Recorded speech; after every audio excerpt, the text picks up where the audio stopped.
ages, human beings have relied on biodiversity for survival.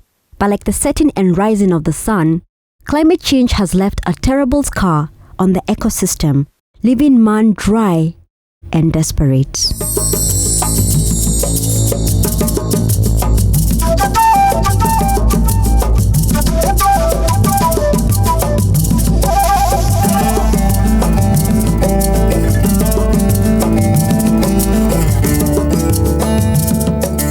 This is the Tana River, Kenya's longest river flowing over 700 kilometers. It rises in Mount Kenya and the Aberdare mountain range in central Kenya and enters the Indian Ocean in a massive array of complex tidal creeks, floodplains, coastal lakes and extensive mangrove swamps known as the Tana Delta. Its rich biodiversity plays an important role in supporting the livelihood and well-being of the local communities around it. According to Kenya population statistics, the poverty index in Tana River Delta is 76.9% in an area that covers 38,437 square kilometers with 240,000 people. The major ethnic community in Tana River County are the Pokomo, Orma, and Warde, and other small ethnic groups. These communities raise livestock, fish, or cultivate on the seasonally fertile floodplains where the river spills fresh water into their fields with the tidal flow. However, the changing climate is jeopardizing the delta's water balance. Pressure on the Tana's water resources endangers livelihoods of the local people, the biodiversity of its wildlife, and the ecosystem services that the delta provides. Sahi tunategemea delta sana wakati jua imewaka zaidi, na delta akona nyasi, akona maji mzuri na nyasi akonaye. Kuna wakati delta inajaa maji, hayo maji inakuja inatufikia karibu kabisa. Basi wakati hiyo hatuna budi, hatuwezi tukategemea delta, tunategemea hii ambapo sehemu tunasema ni balo, sisi tunasema balo, sehemu ambapo tunalima. Ya janga la climate change, changamoto mojawapo ni ya mafuriko, floods, ambao hizi floods siku hizi zinatokea si venye tunatarajia. You might expect floods maybe in November, na hii floods abruptly unaona mtu umefurika imekuja tu kutoka in April, while people are not prepared maybe to leave the place. So ikiingia hivyo inaleta madhara. Ardhi ndio hapati ile rutuba ya zamani, kwa sababu wakiondoka, ile ng'ombe zikiondolewa, ile ng'ombe wakiondoka ilikuwa ardhi inabaki peke yake. Lakini sasa hii kwa sababu wengi ya binadamu na wanyama, ardhi hakuna siku moja inakaa tupu. Kila kitu, na huyo mnyama na hawa binadamu na hawa wanyama, mbuzi, kondoo, ng'ombe, kila kitu kimezidi kiwango cha zamani. Kwa hivyo ile matumizi ya zamani ile tunatumia na ile matumizi saa hii tunatumia ni tofauti na ya zamani.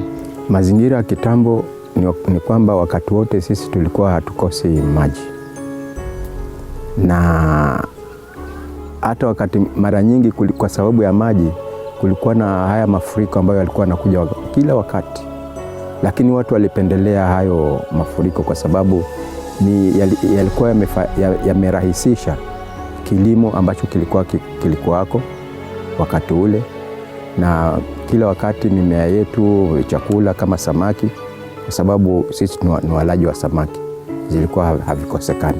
Na sasa ni tofauti kwa sababu ya mabadiliko ya hali ya anga. Watu wengi wananunua chakula, na watu wengi samaki kwa mfano hii mboga hawapati kama vile walivyokuwa wakipata zamani, inakubidi ununue. Kitu ilibadilisha hali ya hewa. First kwanza ni wakati ya kiangazi. Kiangazi ikawa mingi mwezi 6, mwezi 5, mwezi 4, kiangazi zikianza kiangazi, ng'ombe za kutoka eneo zote za Coast Province, yani Garissa, wapi, kila sehemu, wenye mifugo yote ya kila sehemu wanashukia delta. Na hii ndio sababu kubwa ambapo tuliona ili affect delta, kwa sababu hakuna sehemu watu wanalenga akiwa na ukame nyingi. mahali watu wanalenga ni delta peke yake, ni Hashaka peke yake. Sasa Hashaka hawezi pata nguvu. In August 2007, the Tana River changed its course due to massive siltation caused by high soil erosion from the river's catchments. The situation has worsened by the tremendous reduction of water in the river due to reduced water in tributaries and high evaporation rates as global temperatures rise. At risk are the farmers, fishermen, and pastoralists who depend on river waters for pasture, irrigation, and fishing. It's a fragile ecosystem where water and land are the two most important natural resources over which the pastoral, farming, and fishing communities fight. In September 2013, there was a flurry of stories about brutal mass killings in clashes between the Pokomo and Orma communities over water and land in Kenya's Tana River County.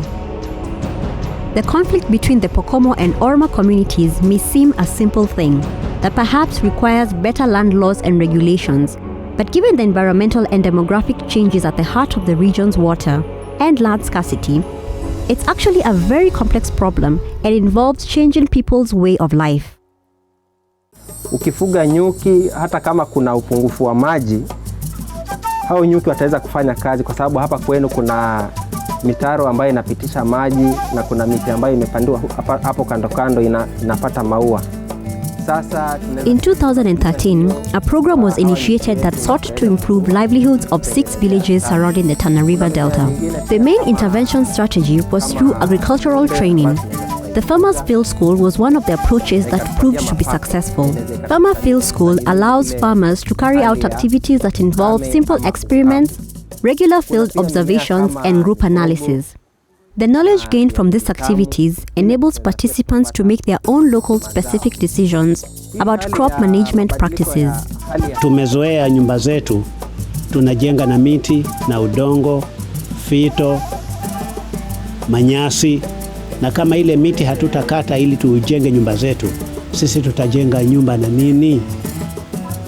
Sasa hatukatazi kukata miti, lakini kile ambacho tunaeleza jamii ni mkate miti na muitumie ile misitu katika ile njia endelevu, ile njia sustainable ambayo ukikata leo pia ujue kesho utahitaji miti. Sisi hapa hewani tuko na mimea ambayo hupanda wakati hii hali ya anga inabadilika, na mimea yenyewe ni kama hii pojo, na tunapanda pojo kwa sababu ni mmea ambao hauhitaji maji mengi.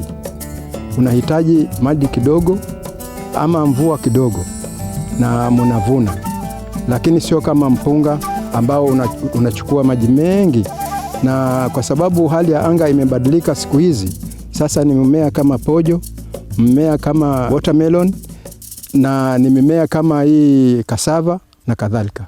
Suluhu ya kupambana na climate change, ningependa kusema hivi, ni kuendelea kupanda miti, kwa kuwa saa hii miti imekauka kwa ajili ya kukosa mvua, hakuna miti.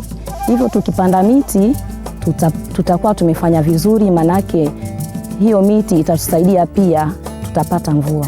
Tuliamua kufanya ukulima kwa sababu tuliona kwamba hii mabadiliko ya hali ya anga, ile matarajio yetu kwa wanyama si kama vile awali. Sasa tumeona kuliko kukaa tu hivi na ngombe wenyewe hawana kitu ya kula, sasa tumeona afadhali tufanye ukulima ili tuweze kujisaidia. Pastoralists have got into farming. Yeah, some of them are doing farming. Some of them have established some small-scale businesses, and even fishermen as well. But the fishermen, that's why we've introduced the fish farming project as a demonstration, maybe to show them that instead of depending on capture fisheries, they can even do the fish farming to earn their living. Farmers, due to climate change, I think they are now using the lake water maybe to do some small-scale irrigations, things of that sort they are doing at the moment. To find a lasting solution, two things need to be addressed. One, the Orma have to embrace agriculture and diversify their source of livelihoods, and the Pokomo need to adapt to modern agricultural techniques.